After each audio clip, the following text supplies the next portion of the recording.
Welcome to Long Lost Friends. I'm Elizabeth Eve King. And I'm Andrea Goyan.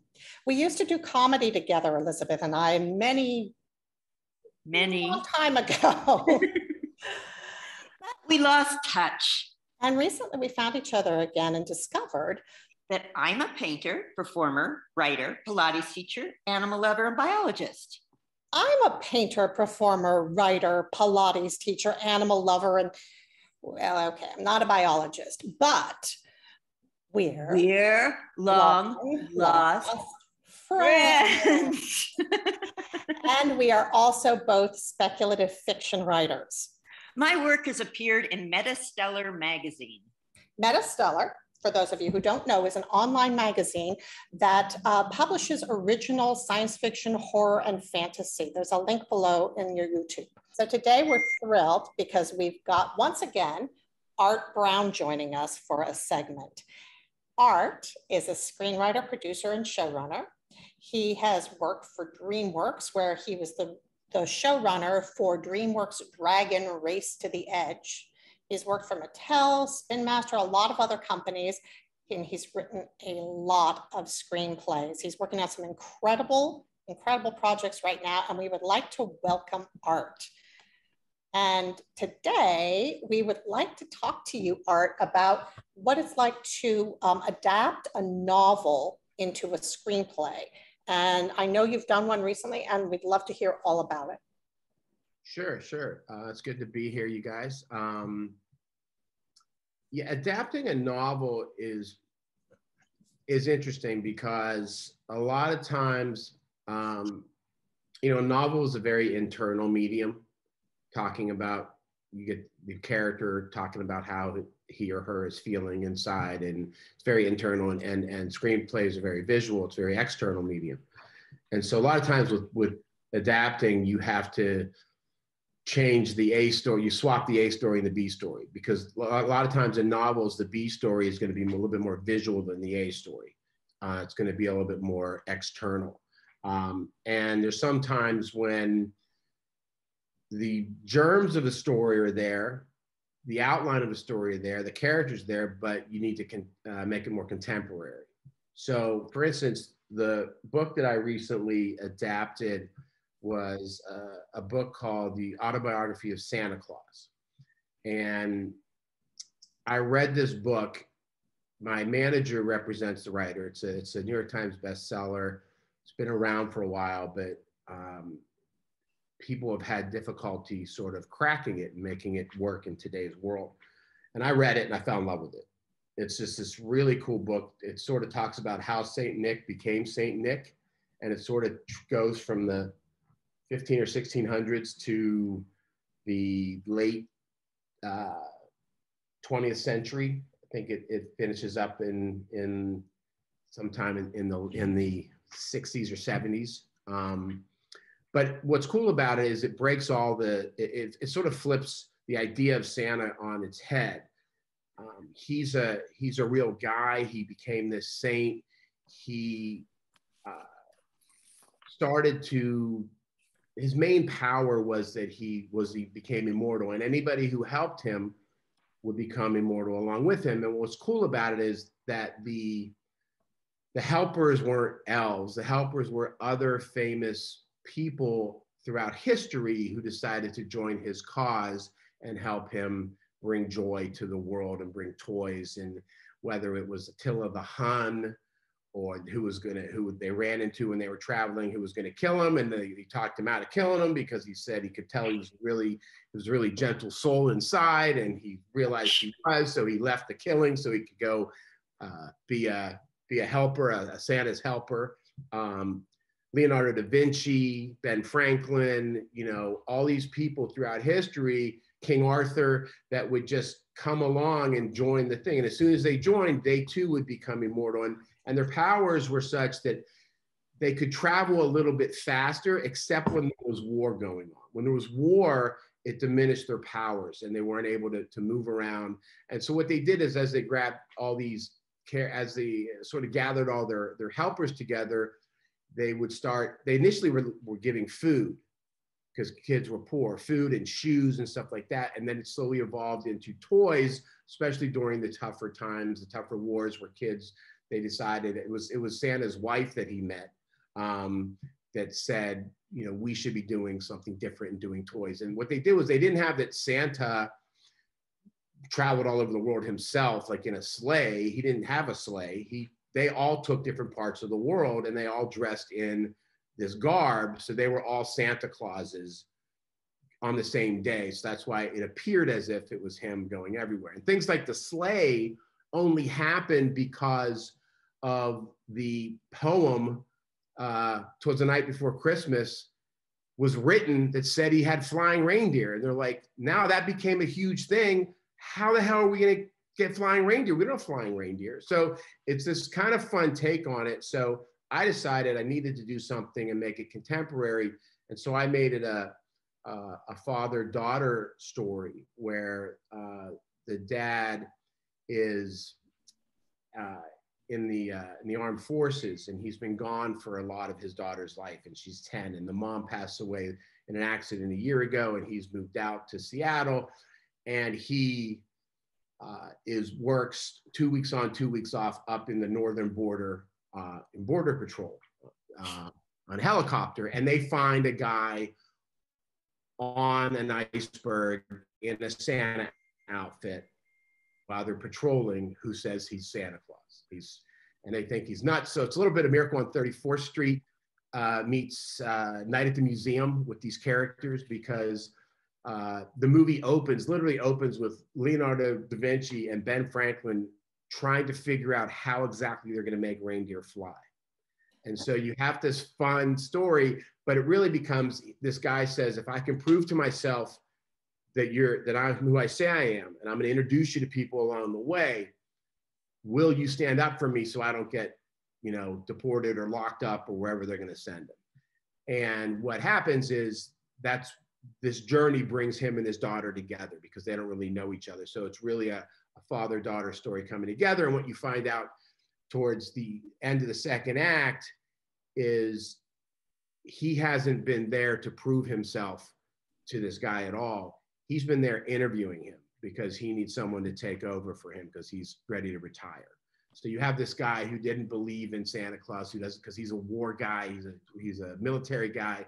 He's seen all the bad stuff around the world and has no relationship with his daughter, who has forms this great relationship, and then becomes Santa Claus. So in the third act, they get to the North Pole, and you have more people like Princess Di there, and you have, you know, Stephen Hawking, and you have all these other people, all these famous people that I added that weren't in the book, obviously, but that I added and will continue to. Tupac Shakur is there, you know, like that sort of stuff.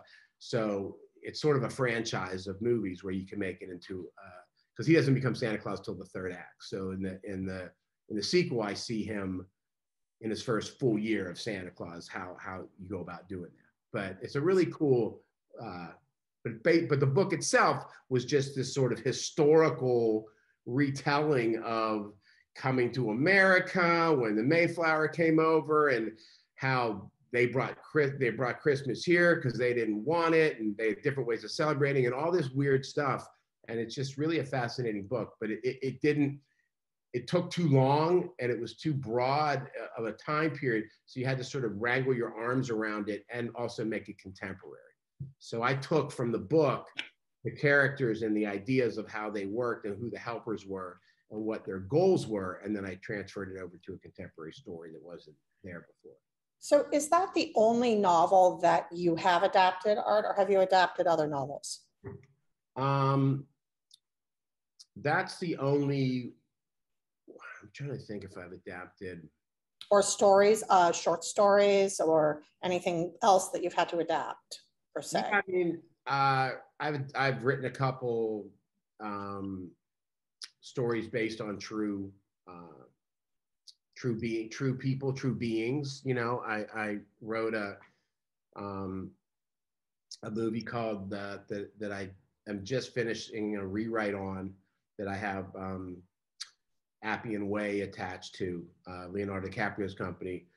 It's called The Last White Rhino. So that's based on that was based on an article I read, and it was about Sudan, the last northern white rhino, passed away in 2018, and he rendered that subspecies extinct.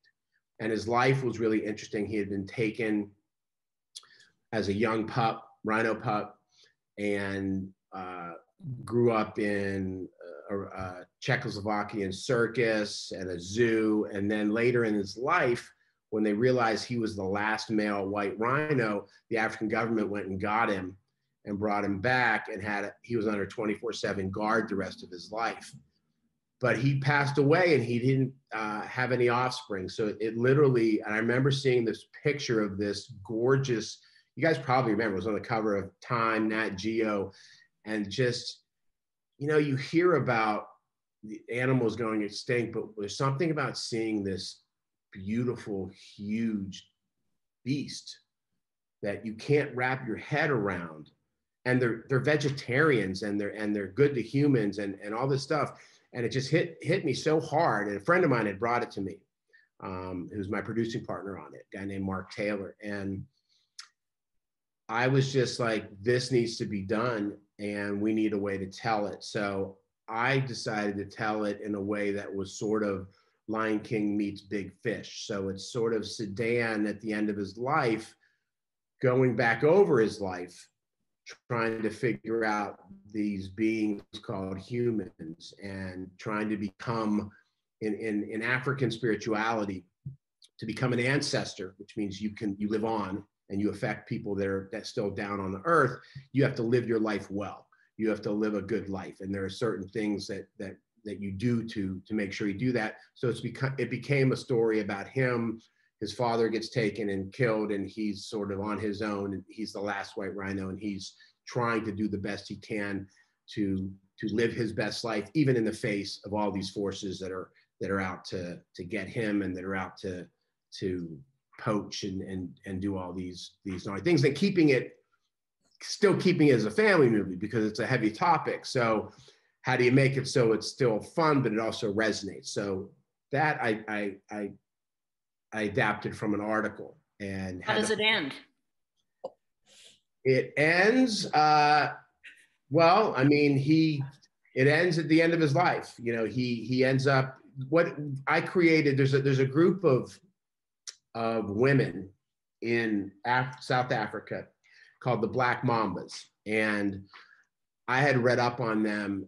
They're really, really super cool. They're all female anti-poaching unit, and they don't use weapons. They don't use guns. So they have to use other things, and they're wildly successful. They're all women that have gone through tough things in their villages, whether it's being, you know, physically assaulted or whatever, homeless, whatever. So it's sort of from the village inside out. So it gives them strength, and it gives them, and I always wanted to do a story on the Black Mambas. And for my initial draft of The Last White Rhino, I had, which I still have, the girl counterpart, this girl named Ife, who meets him when he's a pup.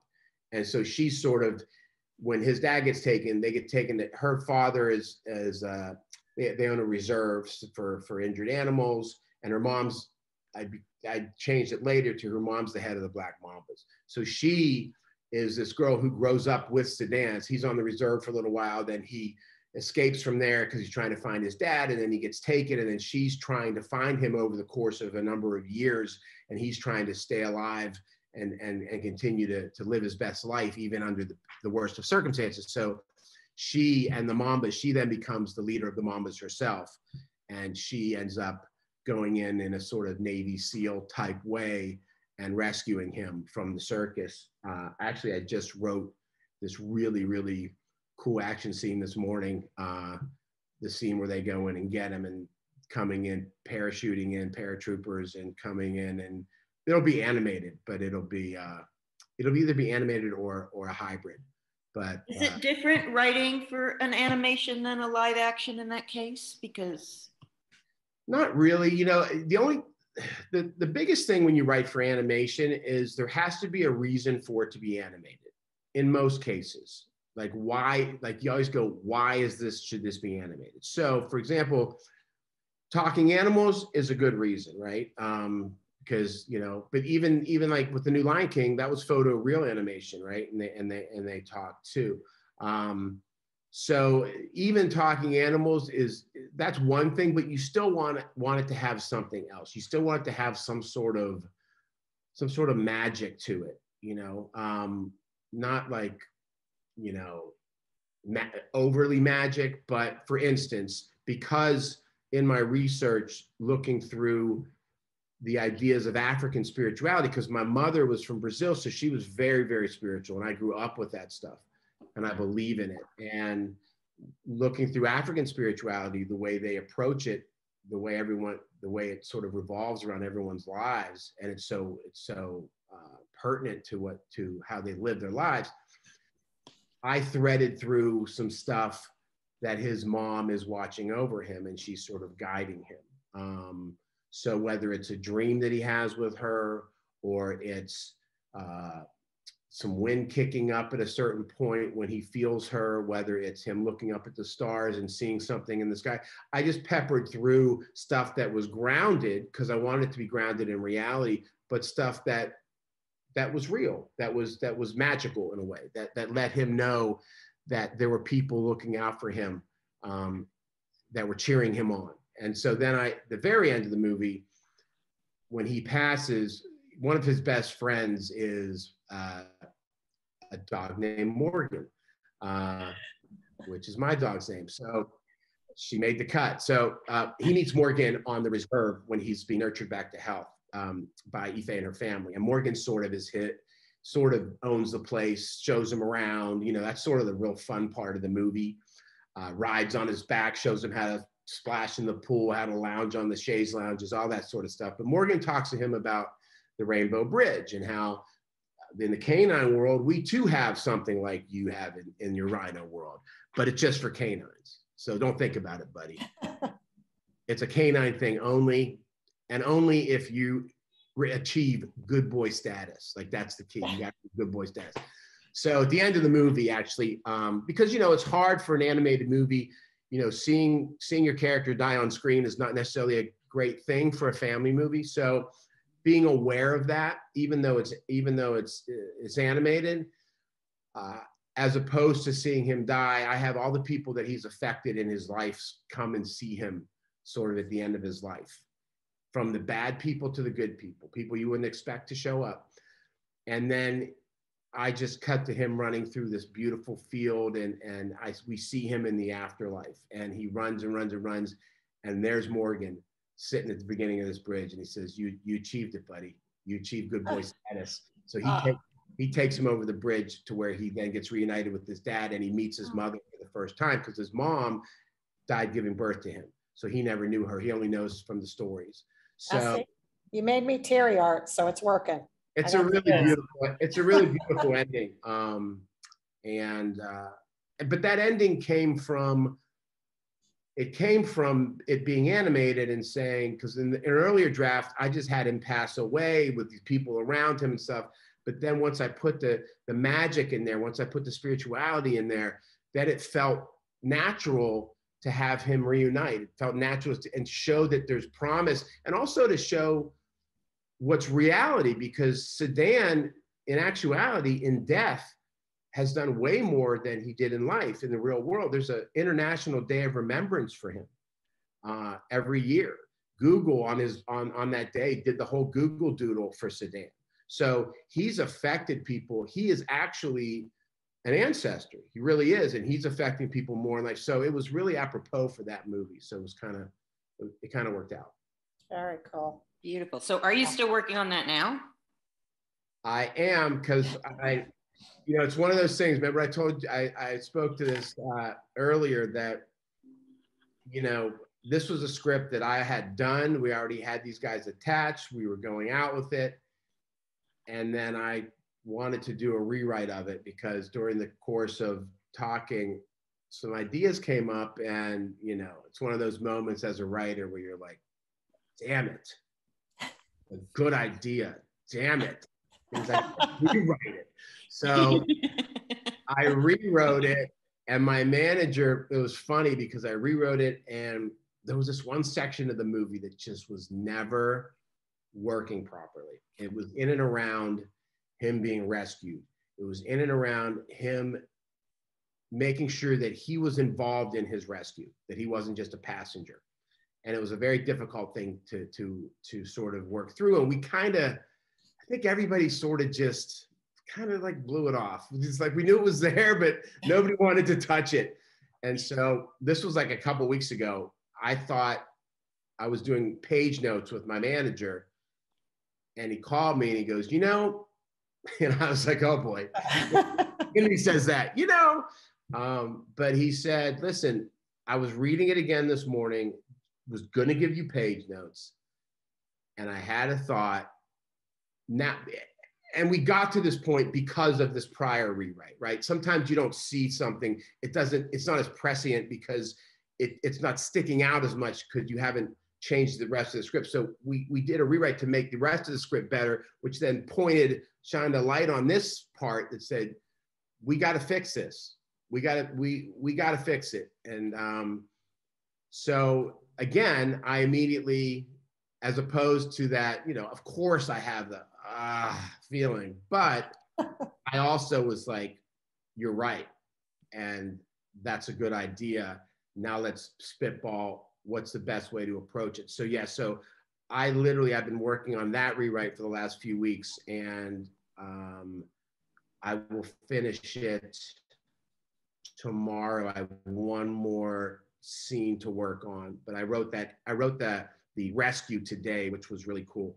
I like to put music on too when I write. Like I'll pick a song for the script and sometimes for the section of the script, and I'll put it on repeat, so it sort of just blends into the background, and it gives me like a soundtrack when I write, especially when I'm writing action. You know, dialogue I tend to maybe not listen as much, but action I really want the feel. So when I'm writing it, like I'm visual, I can see it happening, I can hear it, I can get that sort of steam going. So yeah, so I'll be finishing it tomorrow. I'll get it to him. He'll look at it. We'll probably have one more round of small notes, and then we got to get it over to Appy and Ray. Bless you. Bless you. Sorry. Oh, that's so cool. Well, that's really, it's all really interesting. I have not adapted anything like that, but certainly taken stories and in a way, I mean, I guess it's all storytelling. So it's just finding the story. Very cool. Yeah, it was another thing I kind of adapted.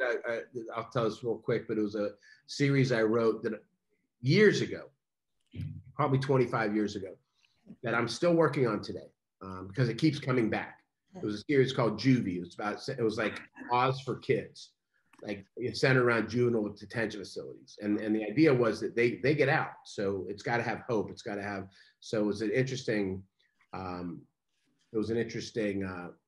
Project that I wrote as a TV show, then I flipped it into a movie, then after I flipped it into a movie, then I flipped it back to a TV show, and that's where it is now. But I used a book for research. That was a really cool book about a guy who had spent a year and a half inside the LA juvenile court and detention system.